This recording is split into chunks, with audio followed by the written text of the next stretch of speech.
Good morning students, welcome to Pole Science class. Today we are going to discuss next topic of the running chapter number 2, the end of bipolarity, and today's topic is Gorbachev and the disintegration. Disintegration means disintegration of Soviet Union. Gorbachev and the disintegration.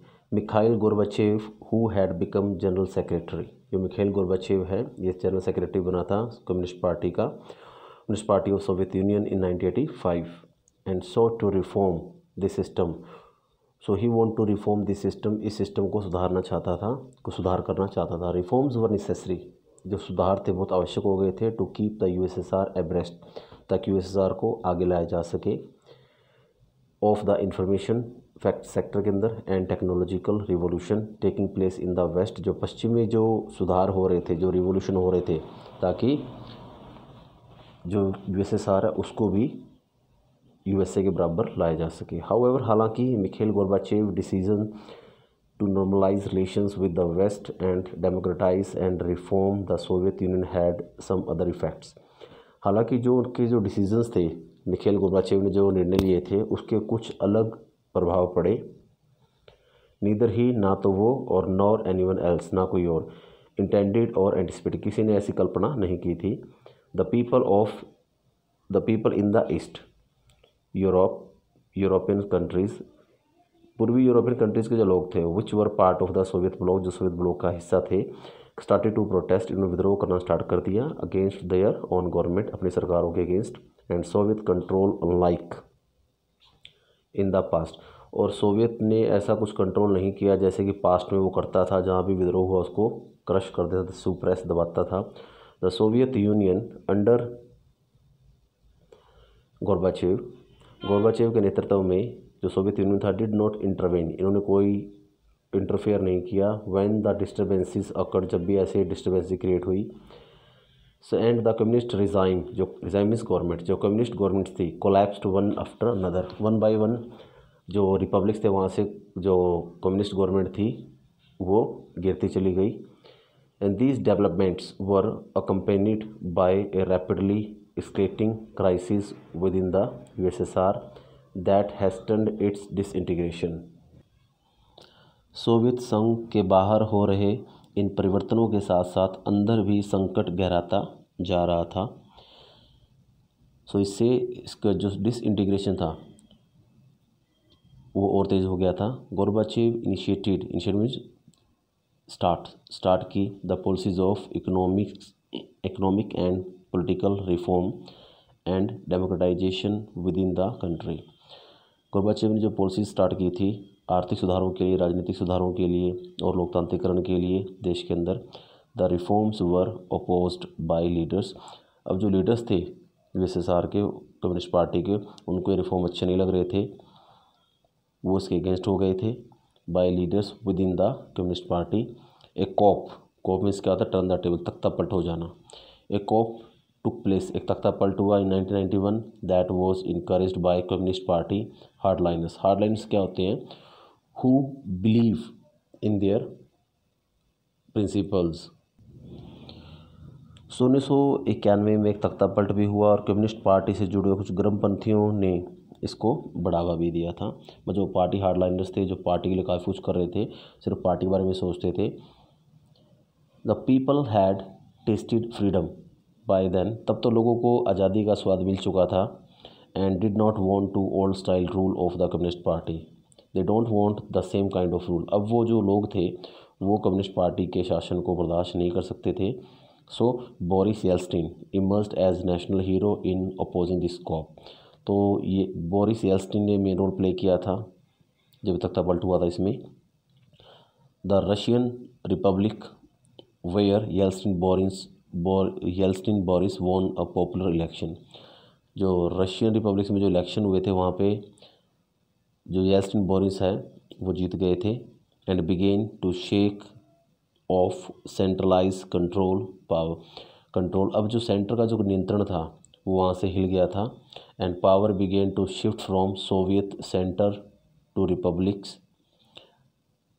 मतलब पहले किसके पास था control, सारा maximum जो control था वो Russia की जो कैपिटल थी मॉस्को वहाँ पे था, अब वहाँ से वो रिपब्लिक की तरफ जा रहा था। Soviet centre to republics especially in more Europeanised part of Soviet Union which saw themselves as sovereign. उन रिपब्लिक्स के पास जो अपने आप को सवर्जियन प्रभु सत्ता संपन्न मानते थे, means a country has right to take the decision of their internal and external affairs regarding any situation. The Central Asian republics did not ask for independence. जो सेंट्रल एशियन रिपब्लिक्स थे उन्होंने कभी डिमांड नहीं की थी किसकी, आज़ादी की। And they wanted to remain within the Soviet Federation. वो हमेशा सोवियत फेडरेशन के साथ ही जुड़े रहना चाहते थे। इन दिसंबर 1991 1991 में under the leadership of Yeltsin Boris के नेतृत्व में रशिया, क्योंकि वहीं पे इसने प्रेसिडेंट का इलेक्शन जीता था, Ukraine and Belarus, 3 major republics of the USSR declared that the Soviet Union was disband. इन सभी ने क्या कर दिया, सोवियत यूनियन की समाप्ति की घोषणा कर दी। And the communist party of the Soviet Union was ban. इस तरीके से कम्युनिस्ट पार्टी थी उसको बैन कर दिया गया था। And capitalism and democracy were adopted as the basis for the post Soviet republics. तो बाद में क्या हुआ था, मतलब कि जहाँ जहाँ पहले कम्युनिस्ट पार्टी का शासन था वहाँ पे अब कैपिटलिज्म पूंजीवाद को और डेमोक्रेसी को बेस बनाया गया, इस चीज़ को अडोप्ट कर लिया गया था। Look at the picture, Joseph Stalin, leader of Soviet Union, successor of Lenin, जो बोल्शेविक पार्टी के हेड थे लेनिन, उसके उत्तराधिकारी थे ये। And led the Soviet Union during the consolidation began rapid industrialisation. इनके नेतृत्व में वहाँ पे औद्योगिकरण हुआ था, इंडस्ट्री सेटअप हो गई थी।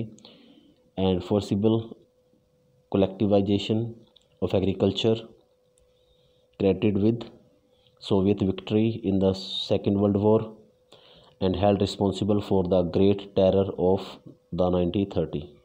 और जो ग्रेट टेरर हुआ था उसके लिए इसको जिम्मेवार माना गया था 1930 के। And authoritarian functioning and elimination of the rival with in the party. और पार्टी में जो राइवलरी चल रही थी उसको भी ख़त्म कर दिया था इसने। The declaration of the disintegration, जैसे अनाउंसमेंट हुई डिसइंटीग्रेशन की सोवियत यूनियन के, यूएसएसआर के, and the formation of Commonwealth of independent state. अब जैसे डिसइंटीग्रेट हुआ तो वहाँ से जो रिपब्लिक्स इंडिपेंडेंट हुए थे उन्होंने क्या एक ग्रुप बनाया, इसका नाम क्या था, CIS, Commonwealth of Independent States, came as the surprise to the other republics. ये बाकी रिपब्लिक्स के लिए जो भी अलग नहीं हुए थे यूएसएसआर से उनके लिए सरप्राइज था, especially to the Central Asian one, Central Asian के लिए ज़्यादा सरप्राइजिंग था ये। The exclusion of these republics was an issue, क्योंकि ये ना तो उसके अंदर भी जुड़े हुए थे ना अभी पूरी तरह से आज़ाद हुए थे। Was that quickly solved by the making them founding members of CIS। अब जो बच्चे मेंबर थे उनको भी CIS का एक मेंबर बना दिया गया था और उनके इस इशू को सॉल्व कर दिया गया था। सो Russia was now accepted, Russia को एक्सेप्ट कर लिया गया था एज द सक्सेसर मीन्स क्या होता है, हियर, उत्तराधिकारी स्टेट ऑफ सोवियत यूनियन, कि जितनी पावर थी सोवियत यूनियन की वो सारी किसको मिल गई थी, रशिया को दे दी गई थी। And it inherited means get something, कुछ ना कुछ मिलना, विरासत में से मिला the Soviet seat in the UN Security Council. Union Security Council मतलब वीटो जो पावर होती है वो रशिया को मिल गई थी। Russia accepted all the international treaties, जितने भी अंतर्राष्ट्रीय समझौते हुए थे, कमिटमेंट्स हुई थी, वो सारी रशिया ने एक्सेप्ट कर ली थी ऑफ द सोवियत यूनियन की तरफ से। And it took over as the only nuclear state of the post Soviet space and carried out some nuclear disarmament measures with the US। अब बाद में क्या हुआ था, सोवियत संघ के विघटन के बाद के समय में जो पूर्ववर्ती गणराज्यों के बीच एकमात्र परमाणु संपन्न शक्ति का दर्जा सिर्फ रूस को मिला था और उसने अमेरिका के साथ परमाणु निशस्त्रीकरण में disarmament to elimination of nuclear weapons की दिशा में कुछ नए कदम भी उठा लिए थे। And the old Soviet Union was दस डेड एंड बरीड। और जो सोवियत संघ था अब वो नहीं रहा था, अब वो बिल्कुल दफन हो चुका था। So dear student, today you will listen it twice and thrice to understand this topic, and after that tomorrow we shall discuss two different topic: reason for the disintegration of Soviet Union and consequences of the disintegration.